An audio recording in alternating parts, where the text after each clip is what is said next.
Bonjour à tous, aujourd'hui, mon histoire porte sur Louis XIII et sur la façon dont il a passé ses journées en tant que roi. Donc, la chambre du roi était inconfortable.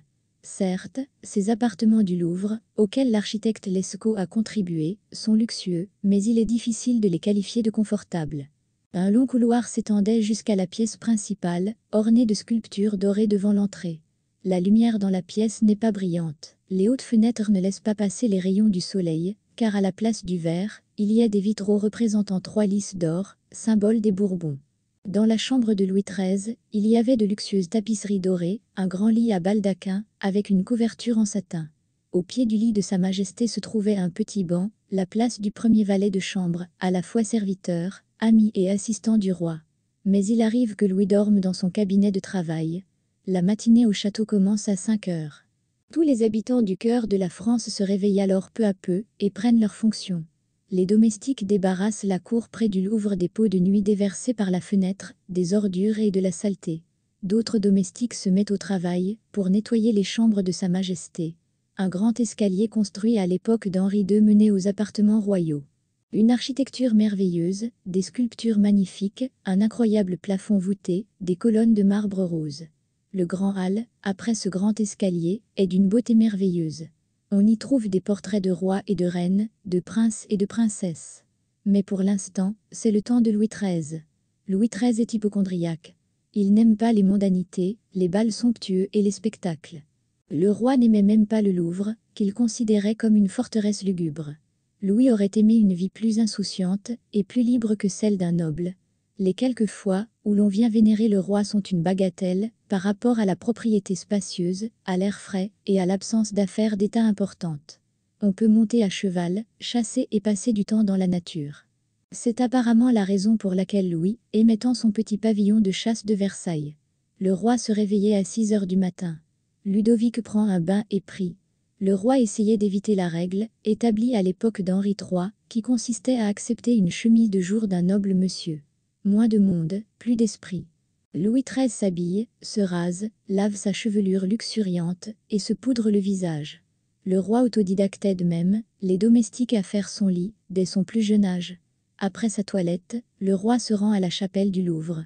Après la messe, il regagne enfin sa chambre pour le petit déjeuner. Ludovic avait rarement du temps libre. Après le petit déjeuner, il se rendait au conseil. Après le conseil, il y a les réceptions, les princes, les ambassadeurs, les délégations, les plaintes des habitants.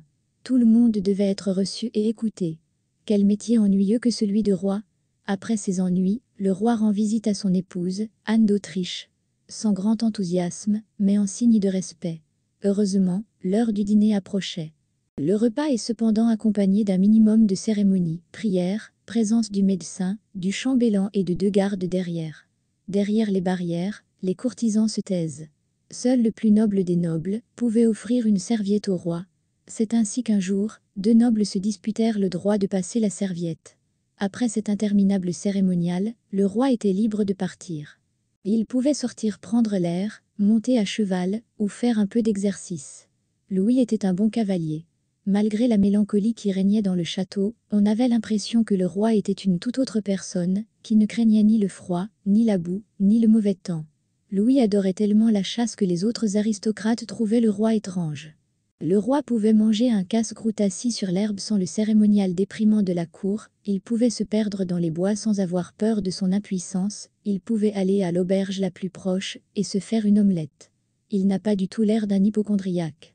Ce n'est donc peut-être pas le personnage qui est en cause, mais l'environnement et les gens. Et combien d'histoires Ludovic a-t-il vécu? Il tombe de cheval, il est mordu par son propre chien lors d'une chasse, puis la foudre s'abat sur le carrosse où il voyage. Il est à noter que le roi, à ce moment-là, était assis à la place du cocher, conduisant la voiture, et que le serviteur lui-même, sur ordre de Louis, est allé se reposer à l'intérieur de la voiture. En somme, le serviteur n'a pas survécu à la foudre, et Ludovic a survécu grâce à sa franchise. Le roi semble doué pour tout, il visite souvent la volière, s'occupe des oiseaux et aime les travaux manuels. Louis savait battre monnaie, coudre des paniers, aiguiser des objets et même couler de petits canons. Le roi savait aussi faire ses confitures, ses gâteaux, ses massepains et l'omelette qui le couronnaient. Louis pouvait tout faire, sauf diriger sa propre cour. Et il n'en avait probablement pas envie. Merci d'avoir regardé ce film.